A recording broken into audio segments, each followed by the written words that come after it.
ኢትዮጵያ ትልቅ ሀገር ናት። በሳይዟ፣ በታሪኳ፣ በሀብቷ ልክ ራሷን ጠብቃ ለልጆቿ መሸጋገር መቻሏን ማረጋገጥ ያስፈልጋል። ከዚህ ቀደም ኢትዮጵያ ውስጥ በተወሰነ ደረጃ ጥይት መሳሪያ የማምረት ሙከራዎች ነበሩ።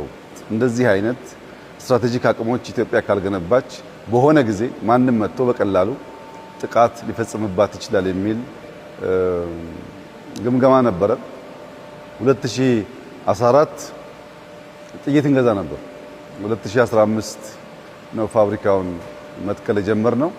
አሁን ዛሬ እንዳያችሁት ዛሬ ኢትዮጵያ ክላሽ፣ ብሬን፣ ስናይፐር፣ ዲሽቃ፣ ታንክ ሁሉም አይነት መድፎች ለራሷ ሳይሆን ለገበያ በቂ የሆነ የማምረቻ አቅም በጣም ዘመናዊ ሮቦቲክስ የትራዲሽናሉ ሳይሆን በሰዓት በጣም ከፍተኛ የማምረት አቅም ያለው ፋብሪካ ገንብታለች። ዘሆል ግቢው ካፓሲቲው ኢትዮጵያን ይመጥናል። ኢትዮጵያ እንደዚህ አይነት አቅም ሲኖራት ማየት በጣም ደስ ይላል። ክላሽ እናመርታለን፣ ስናይፐር እናመርታለን። እነዚህ አይነት ነገሮች ከመግዛት ወጥተን አምርተን ለሌሎች የምንሸጥ ሀገር መሆናችን እና በጣም በአጭር ጊዜ ውስጥ 2 ዓመት ባልሞላ ጊዜ ውስጥ ይሄ አቅም ተገንብቶ በማየቴ በጣም ከፍተኛ ክብርና ደስታ ይሰማኛል። እኔ ወታደር ነኝ፣ ይገባኛል። በውትድርና አካባቢ የሚጎሉ ነገሮች በኦፕሬሽን ጊዜ እንዴት አስቸጋሪ እንደሆኑ እረዳለሁና አሁን ኢትዮጵያ ስጋት የለባትም። ጭንቅላት ያላቸው ልጆች አሏት። ጀግና ወታደሮች አሏት። ከግብአት አንጻር የነበረባትን ውስንነት ከሞላ ጎደል ፈታለች። ልብስ እናምርት ሳይሆን ኢምፖርት እናደርግ ነበር። ለወታደሩ ጫማ ኢምፖርት እናደርግ ነበር። ጥይት ኢምፖርት እናደርግ ነበር። ክላሽ፣ ስናይፐር ኢምፖርት እናደርግ ነበር። አሁን በሀገር ደረጃ ብቻ ሳይሆን መከላከያ ልብሱን ያመርታል። ጫማ አምርቶ የሚያንሰውን ከሎካል ኢንዱስትሪዎች ይቀበላል።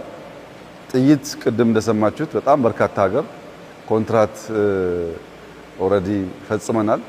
በዚህ 3 ወር ብቻ ከ30 ሚሊዮን ያላነሰ ዶላር ሽያጭ ሽጠናል እና ማምረት መሸጥ ስለቻል አሁን ኢትዮጵያን የማጽናት ኢትዮጵያን የማስቀጠል ለልጆቻችን በአማረና በተሻለ ደረጃ የማስረከቡ ነገር በጣም መስመር እየያዘ በሁሉም መስክ እመርታዎቹ እየታዩ የተጨበጡ መጥተዋል። በግብርና ያመጣነው ውጤት ይታወቃል። በኢንቫይሮንመንት ያመጣነው ውጤት ይታወቃል። በማዕድን ያመጣነው ውጤት ይታወቃል። በአይሲቲ እና ቴክኖሎጂ ያመጣነው ውጤት ይታወቃል። አሁን ደግሞ በወታደራዊ አቅም በተለይ በኢንዱስትሪው በዚህ ዓመት ከፍተኛ ትኩረት ከተሰጠው ሴክተር አንዱ ከአምስቱም ፒላርስ ኢንዱስትሪ ነው። እስከ 12% እድገት ይጠበቅበታል። የመከላከያ ኢንዱስትሪ ብቻ የመጣው እድገት ግን በጣም ተስፋ ሰጪና ኢትዮጵያ በእውነትም እያንሰራራች ነው። ከስጋት ወጥታ ቤዚክ የሚባሉ ምርቶች አምርታ ራሷን ለመከላከል ራሷን ለማሳደግ የሚያስችል አቅም እየፈጠረች ነው የሚለውን በደንብ የሚያሳይ ነው። 3 መሰረታዊ ጉዳዮች አሉ ሀገር ሁልጊዜም ቢሆን ማምረት የሚገባት። አንደኛው ምግብ ነው። በቂ ምግብ የማያመርት ሀገር፣ ራሱን የማይመገብ ሀገር ለማንኛውም አደጋ የተጋለጠ ነው። ሁለተኛው ልብስ ነው። የራሱን ልብስ ማምረት የማይችል ሀገር ለአደጋ የተጋለጠ ነው። ምክንያቱም ልብስ ሰው እስካለ ድረስ፣ ምግብ ሰው እስካለ ድረስ አይቀሬ ስለሆነ። ሶስተኛው መድኃኒት ነው። መከላከል እንደተጠበቀ ሆኖ በመድኃኒትም ደግሞ ራስን መቻል ያስፈልጋል። ከዚህ ጋር ተያይዞ የሚያስፈልጉ ሌሎች ኢምፖርታንት አይተምስ አሉ። ነገር ግን በሁሉም መስክ እኔ አሁን ስመለከት በጣም ችግር የነበረ በቀላል ልናሟላቸው የሚገቡ ነገሮች ምላሽ እያገኙ ስለሆነ ኢትዮጵያ ተስፋ አላት። ኢትዮጵያ እያንሰራራች ነው። ኢትዮጵያ ጀምራ እየጨረሰች ነው። በ1 ዓመት ተኩል በ2 ዓመት ውስጥ እንደዚህ አይነት ኢንዱስትሪ ማየት የራስን ፍላጎት ሸፍኖ ኤክስፖርት የሚያደርግ ኢንዱስትሪ ማየት በጣም ትልቅ ክብርና ኩራት ነው።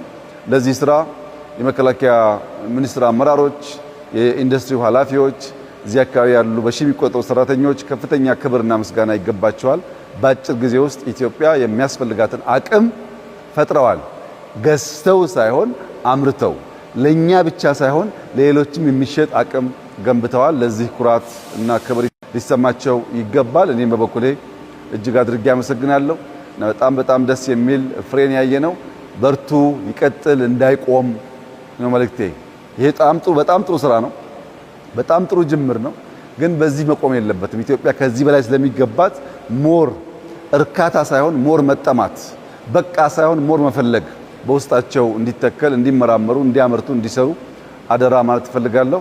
በጣም አስደሳች ጊዜ ነው። እንኳን ደስ ያለን ልላችሁ እወዳለሁ። አመሰግናለሁ።